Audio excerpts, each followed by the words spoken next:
All right, guys, welcome to week 3. Back by popular demand, we got some more tunes going on and some introductory music. Still don't know what everyone's favourite yet is, but we'll just keep rolling with it. What we're starting to go over today is we're looking at materials management. So we're looking at basically our inputs and how would a business manage those, and we're going to look at a whole bunch of strategies in line with that. So moving on, materials management is just basically looking at all the things that we get into our business, such as might be wood to make a table or anything like that. It's looking at how we manage those, so how we receive them, how we store them, and how we make sure that we have them on hand when we need them, so that way we can do our job. The really key thing for this is we want to make sure that we have them in the right place so they're easy accessible, the right quantity so we don't run off, the right time so we can keep making, and obviously we want good quality. So we're going to look at a whole bunch of strategies for that.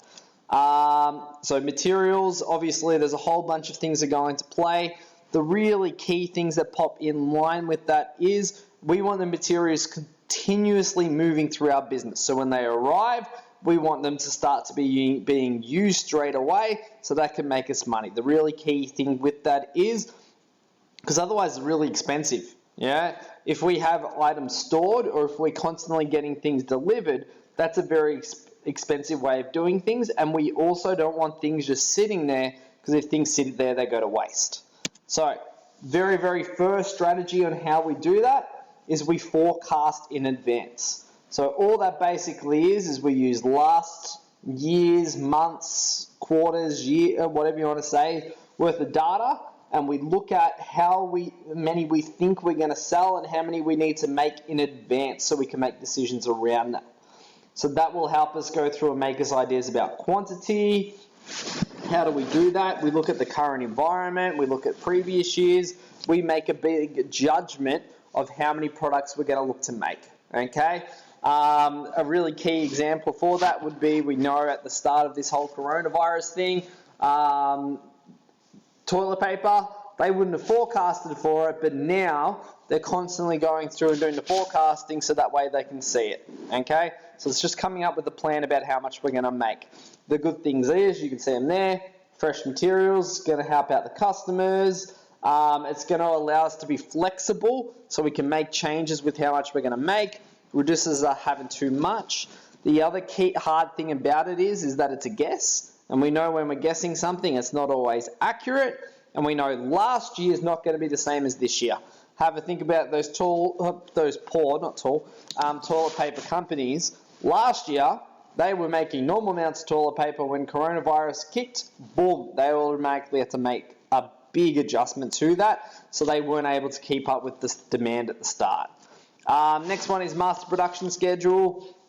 This one basically is we map out our quantities and all our processes of how many we are going to make at different stages, okay? So it looks at the type of product, when it's going to happen, how we're going to do it, how many employees we need to do it, and fits all of those things. It's basically a big roster, but not just for employees, but also for the stages of inputs moving through to outputs. So the steps by steps and how much we're going to do it.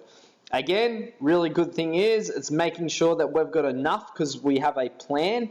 We don't want employees sitting there doing nothing because that's a waste of inputs. We don't want materials sitting there because all of a sudden they are less helpful for our business and they turn into wastage and things like that. The bad thing is this production process is really hard and difficult. Sometimes there's little hiccups that stop that process. It's also very costly, and once it's set in stone, it doesn't really allow for us to go through and make changes. Really key thing is master production schedule looks at inputs, processes, and outputs. The next one, materials requirements planning, looks at only the input stage. So it's looking at how many materials we need on hand to do our job, okay? So it looks at just basically our stock and everything from there. So we go back to some examples from last week with Savuk's Bakery. All of a sudden it's making sure we've got enough dough and all of those key things to go through and make our turkey spread, Okay? The really reason that is to make sure that we're getting enough delivered and all those sort of things. We're looking at the advantages here. It's pretty much the same stuff. We don't want inputs or stock sitting on our shelves doing nothing, because when they're doing nothing, they're losing quality, they're becoming it may result in more wastage, and everything from there. It also allows us to plan a little bit better moving forward. But it's a complex process again, and it stops that flexibility, because if we say that we only want this many made today, but we got through them really quickly, suddenly we can't keep going forward, and may cost us employees' wages and different things like that. My favorite material strategy. So this is the one that if you ever get a case study, I would jump at this one every single time. Oops, that's my phone.